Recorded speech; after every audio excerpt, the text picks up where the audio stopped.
Welcome you all in my channel B edunic study hangover. इतना पढ़ो कि study का हैंगओवर हो जाए। तो सबसे पहले मैं आपको अपने बारे में आज बता दूं इस चैनल पे कि मैं मोहित शर्मा, मेरे पास 5 साल का केवी का एक्सपीरियंस है। मैंने सीटेट फर्स्ट अटेम्प्ट में पास किया था और मैंने डीएड और बीएड दोनों, जिसमें मैंने 75 से अबव में डिस्टिंक्शन आएंगे दोनों में। तो मैं भी बस इतना है इस टॉपिक पे कि जो भी मेरे पास नॉलेज है मैं वो पूरी इंडिया के सभी के साथ स्प्रेड करना चाहता हूँ, सभी का वो अपना एक कंट्रीब्यूट करना चाहता हूँ कि कोई भी किसी का ऐसा ना हो कि कोचिंग में जाके या फिर जिसके पैसे नहीं है कोचिंग में नहीं जा सकता, या फिर कि नॉलेज को वो कहाँ से ग्रैब करे, कोई टीचर नहीं है या फिर कोई कलीग नहीं है या कोई उसका फ्रेंड नहीं है जिससे आपको हमेशा हेल्प मिलेगी और आपको लगेगा कि हाँ कोई है जो आपको पढ़ा रहा है, आपके साथ है। आपको बस क्या करना है, कमेंट में वो टॉपिक का नाम लिखना है, मैं नेक्स्ट वीडियो उस पर बनाऊँगा। तो स्टार्ट करते हैं। हमारा आज का टॉपिक हेरिडिटी एंड एनवायरनमेंट। ठीक है, हेरिडिटी।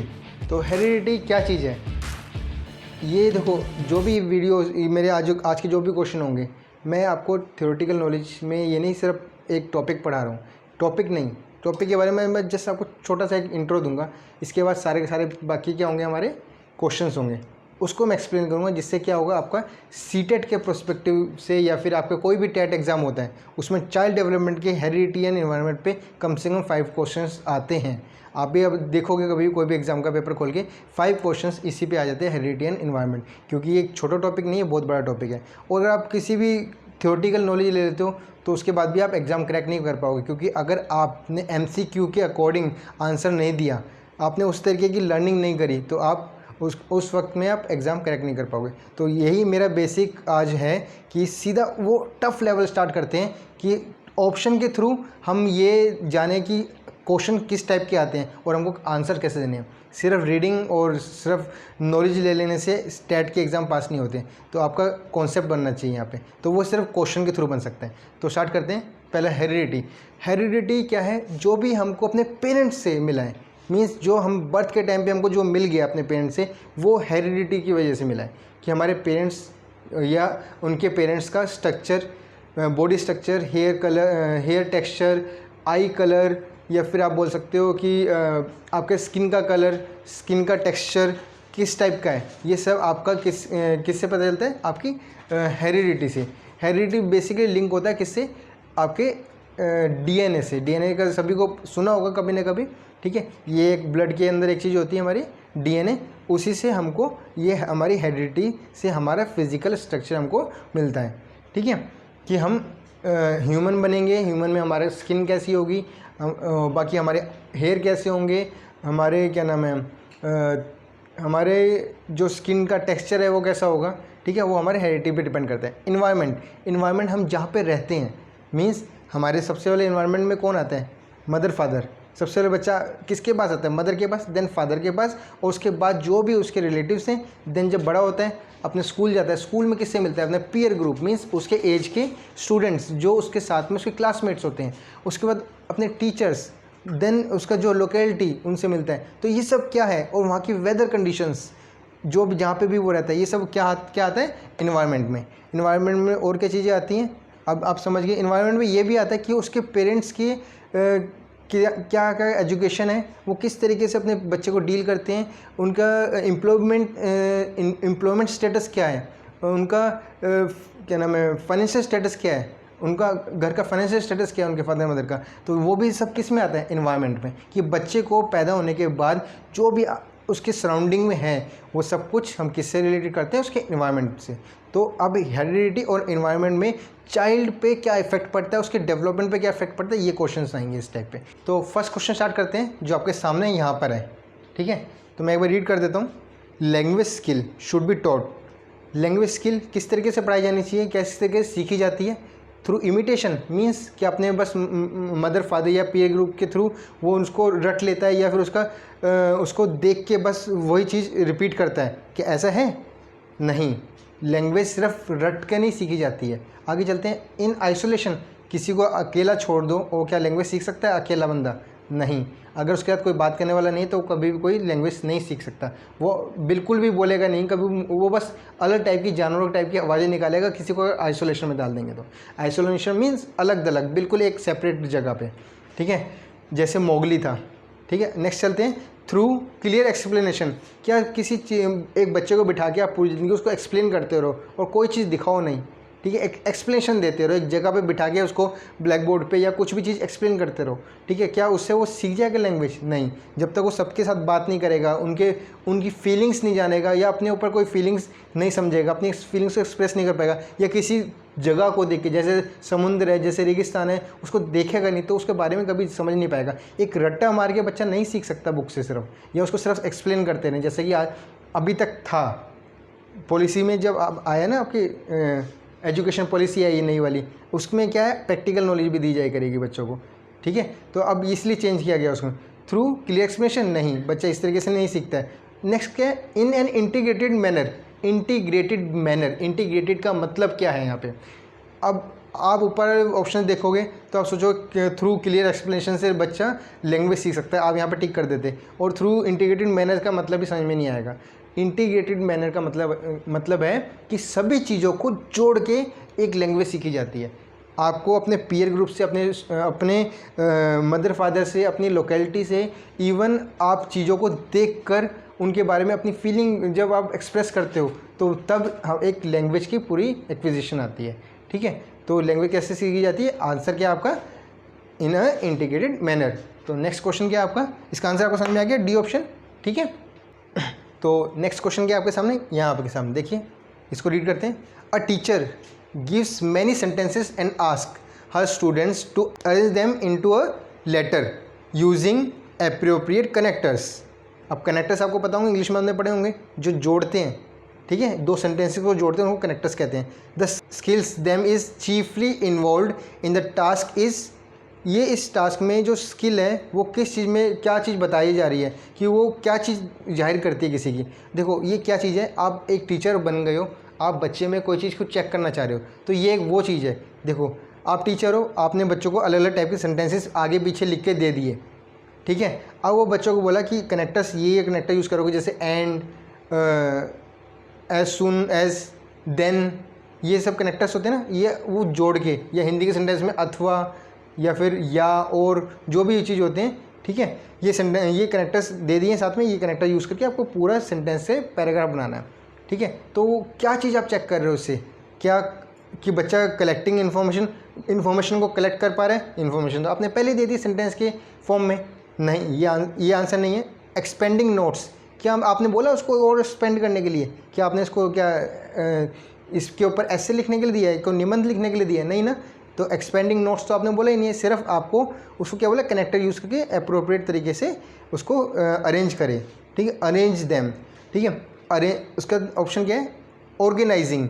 देखो ऑर्गेनाइजिंग एंड अरेंज एक तरीके से आपके क्या साइनोनिम्स हैं। ठीक है, आप किसी भी चीज़ को अगर ऑर्गेनाइज कर रहे हो, मीन्स एक हियरार्की में एक तरीके से आप किसी चीज़ को क्या कर रहे हो, नंबर वाइज अरेंज कर रहे हो कि फर्स्ट ये आना चाहिए, उसके बाद ये आना चाहिए, और ये वाले आपके कनेक्टर यूज़ करने चाहिए। तो इसका आंसर क्या आएगा? आंसर है इसका सी, डी ऑप्शन। क्या है? रीराइटिंग।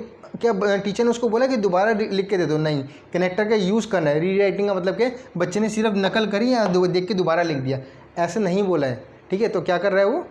ऑर्गेनाइजिंग कर रहा है। तो यही एक चीज़ उसके अंदर टीचर चेक करना चाह रहा है कि वो ऑर्गेनाइज कर सकता है या नहीं। नेक्स्ट क्वेश्चन देखते हैं। Which of the following is predominantly a heredity related factor? Predominantly heredity related factor का मतलब क्या है? पहले से ही हम इसको डोमिनेट कर सकते हैं कि ये ऐसा ही हो सकता है। हम कैसे बता सकते हैं किसी के बारे में कि ऐसा होगा? ठीक है, ये तभी बता सकते हैं। ये कौन सी चीज़ है इसमें? देखते हैं, ऑप्शन देखते हैं एक बारी। ठीक है, एटीट्यूड टूवर्ड पीयर ग्रुप।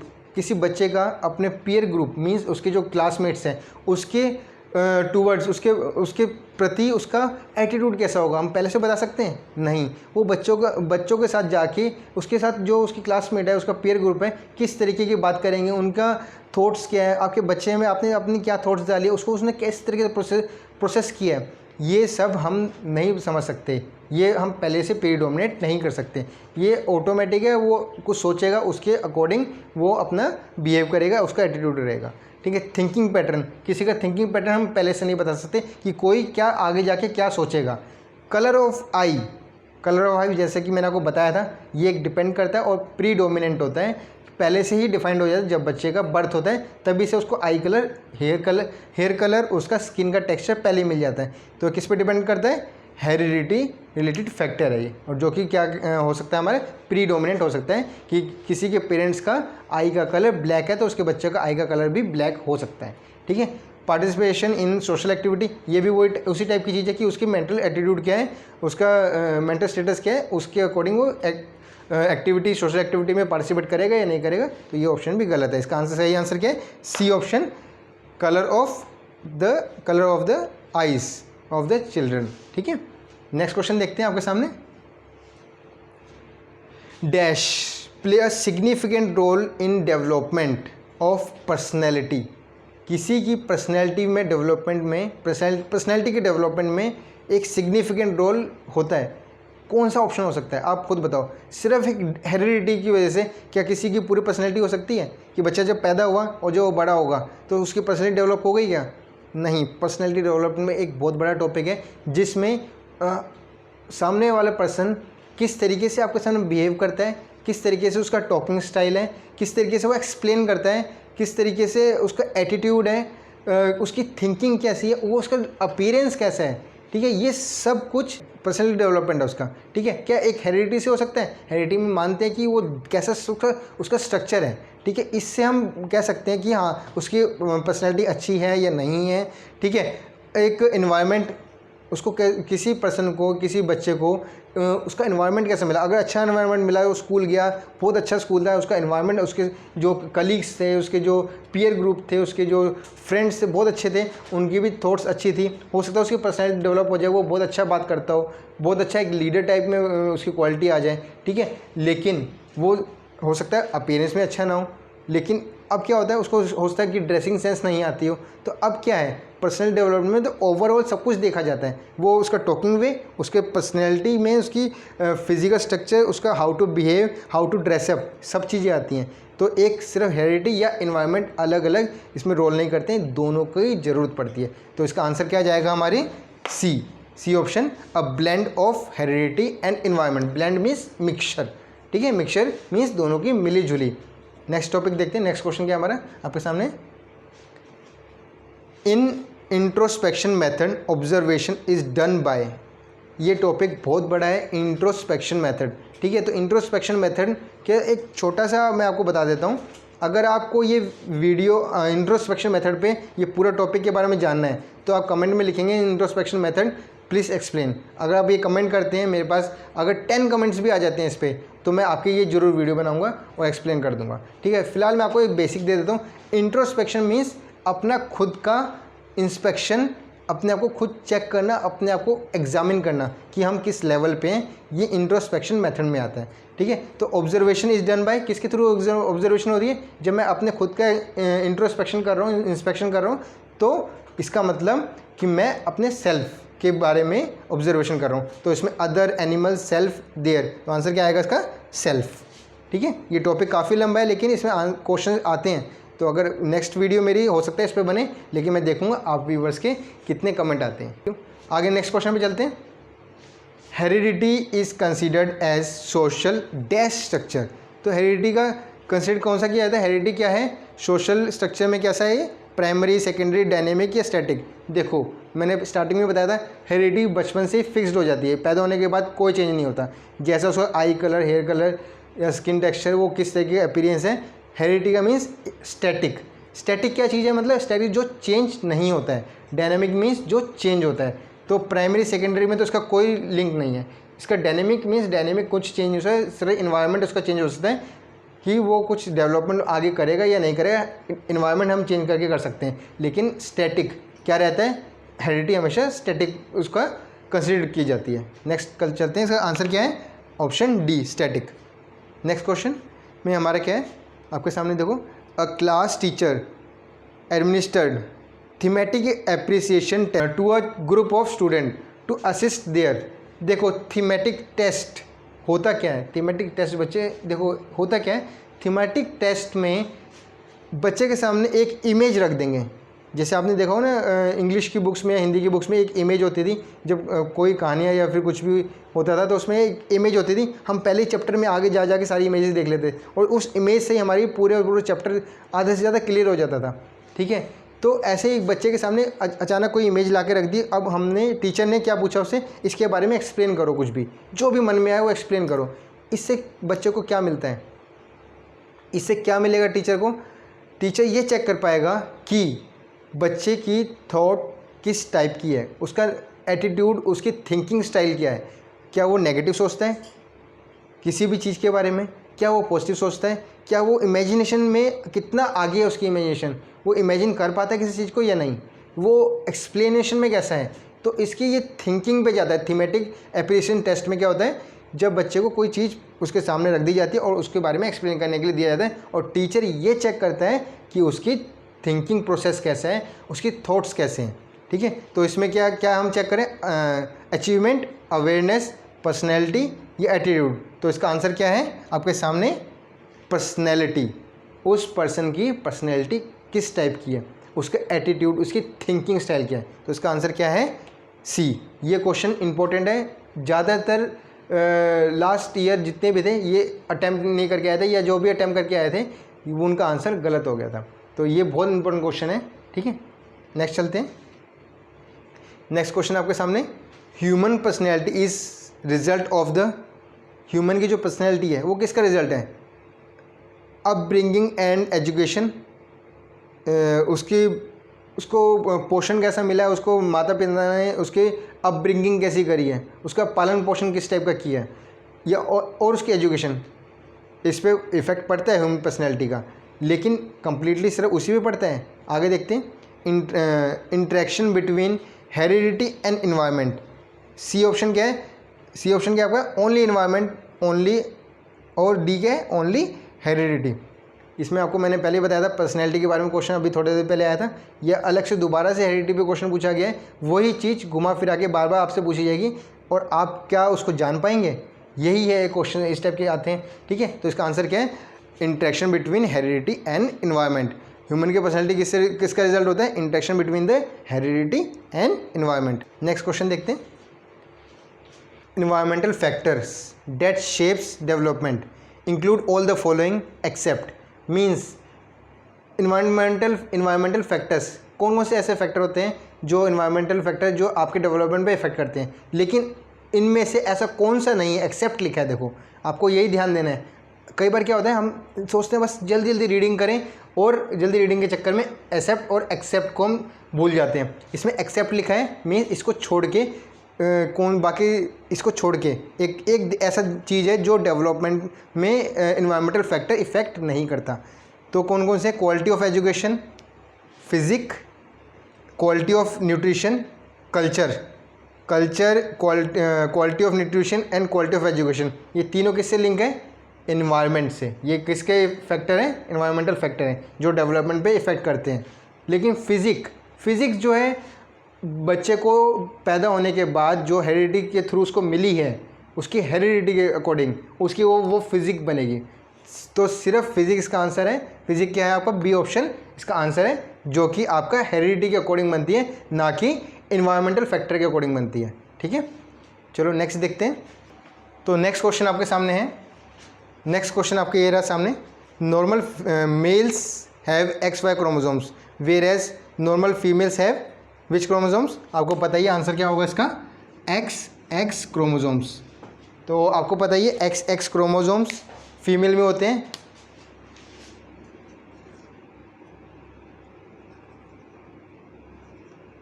और XY मेल में होते हैं। देखो ये तो सभी को आंसर इसका पता ही होगा, लेकिन आंसर पता होना ही सिर्फ काफ़ी नहीं है। आंसर कैसे पता होगा आप सभी को, क्यों 9th क्लास या 10th क्लास में जब ये चैप्टर आया था तो सभी ने सबसे पहले यही चैप्टर रीड किया था साइंस में, चाहे हिंदी में था चाहे इंग्लिश में था। सबसे पहले उत्सुकता किस चीज़ की थी, ये चैप्टर रीडिंग करने की। वो एज ही ऐसी होती है। ठीक है, लेकिन आज जब आप बड़े हो चुके हो, एक टीचर बनने वाले हो, तो एक थिंकिंग मैं आप सबके अंदर से क्लियर कर देना चाहता हूँ। कुछ लोग अभी भी ऐसे हैं यहाँ पे जो ये सोचते हैं कि जो फीमेल है, फीमेल ने गर्ल को बर्थ दिया है, तो गर्ल रिस्पॉन्सिबल ये फीमेल पर्सन्स होती हैं या उनकी वाइफ होती हैं, ठीक है। लेकिन ऐसा बिल्कुल नहीं है। बॉय को बर्थ सिर्फ़ और सिर्फ कौन दे सकता है? मेल। अगर इनको बॉय का बर्थ नहीं हुआ है उनकी वाइफ को, तो सिर्फ कौन रिस्पॉन्सिबल है? एक मेल। क्योंकि मेल इसलिए रिस्पॉन्सिबल है क्योंकि उसके पास ही अपना वाई क्रोमोसोम होता है। फीमेल के पास कोई वाई क्रोमोसोम नहीं होता है, ठीक है। तो ये वाई क्रोमोसोम जब तक अगर एक्स वाला क्रोमोसोम फीमेल के एक्स वाले क्रोमोसोम से मिलेगा तो क्या बनेगा? एक्स एक्स ही बनता है, ठीक है, जो कि एक गर्ल बेबी बर्थ होगा। और अगर वाई वाला मैंने, ठीक है चलो, अगर यहाँ से एक्स एक्स गया तो क्या होगा? गर्ल का बर्थ होगा। और एक्स वाई गया है तो बॉय की तरफ से वाई वाला गया है तो किसका बर्थ होगा? बॉय का। तो कौन रिस्पॉन्सिबल हुआ सीधे से? यहाँ से कौन रिस्पॉन्सिबल हुआ? मेल्स। मेल्स ही सिर्फ बॉय को बर्थ दे सकते हैं, मेल्स ही सिर्फ रिस्पॉन्सिबल होते हैं इसके लिए, ठीक है। तो ये थिंकिंग दूर कर देनी चाहिए कि कोई लेडी ने गर्ल को बर्थ दिया, उसको वही रिस्पॉन्सिबल थी, बॉय को बर्थ नहीं दिया, ठीक है। तो ये सिर्फ कौन रिस्पॉन्सिबल होते हैं? मेल्स को। तो सिर्फ मेल्स को ही बोलना चाहिए बॉय को बर्थ दो, ना कि लेडीज़ को बोलना चाहिए, ठीक है। तो ये सभी की थिंकिंग ये क्लियर हो जाना चाहिए आज। तो आज आपको क्या करना है, कौन से भी टॉपिक आपको लगते हैं कि इस टॉपिक पे और वीडियो बनानी चाहिए या फिर नेक्स्ट कोई टॉपिक पे वीडियो बनानी चाहिए, आप कमेंट करेंगे। ये जो हेरिडिटी और इन्वायरमेंट का टॉपिक है, ये आपका क्या है, ये यहाँ पे कंप्लीट नहीं हुआ है, ये जस्ट एक ओवरव्यू है जिससे कि आप क्या कर पाएंगे। अगर आपका सीटेट का एग्ज़ाम है कल या फिर आने वाला है या प्रिपरेशन कर रहे हैं, तो अब आप अगर इस चैप्टर को रीडिंग करते हैं या मेरी नेक्स्ट वीडियो देखते हैं तो आपको कम्प्लीटली समझ में आने लग जाएगा। तो कंप्लीट वीडियो आपको मैं नेक्स्ट सेशन में दूंगा, ठीक है, जिसमें आपको कम्प्लीटली एक्सप्लेन किया जाएगा from the basic, from the root level, ठीक है। इसमें आपको क्या होगा, इसके बाद जो भी क्वेश्चन आपके हेरिडिटी एनवायरनमेंट पे आएंगे आप सारे क्लियर कर पाएंगे, ठीक है। आपको क्या करना है, ये वीडियो थी अपने कलीग्स के साथ में, अपने फ्रेंड्स के साथ में शेयर करेंगे। आपको अभी के अभी इस चैनल को सब्सक्राइब करना है और आपको सारी की सारी वीडियोस इसमें मिलेगी, सीटेट से रिलेटेड, DSSB से रिलेटेड और मैथ्स से रिलेटेड, ठीक है। और आपको क्या होगा, कॉम्पिटिटिव एग्जाम के क्रैक करने के लिए बहुत ईजी होगा। मैं सिर्फ इसलिए नहीं है, हमारा ये पर्सपेक्टिव नहीं कि सिर्फ चैनल सब्सक्राइब या लाइक कराना है, सिर्फ इतना है कि हमारी जो इन्फॉर्मेशन है सब तक पहुँच सके, सबको मिल सके फ्री ऑफ कॉस्ट, और सब के सब एग्ज़ाम क्रैक कर सकें और अपनी लाइफ में बेस्ट बन सकें। थैंक यू गाइज़, आपका इतना सपोर्ट मिला, इतना प्यार मिला, आपने इस वीडियो को देखा एंड तक, और thank you to all to subscribe my channel. Thank you.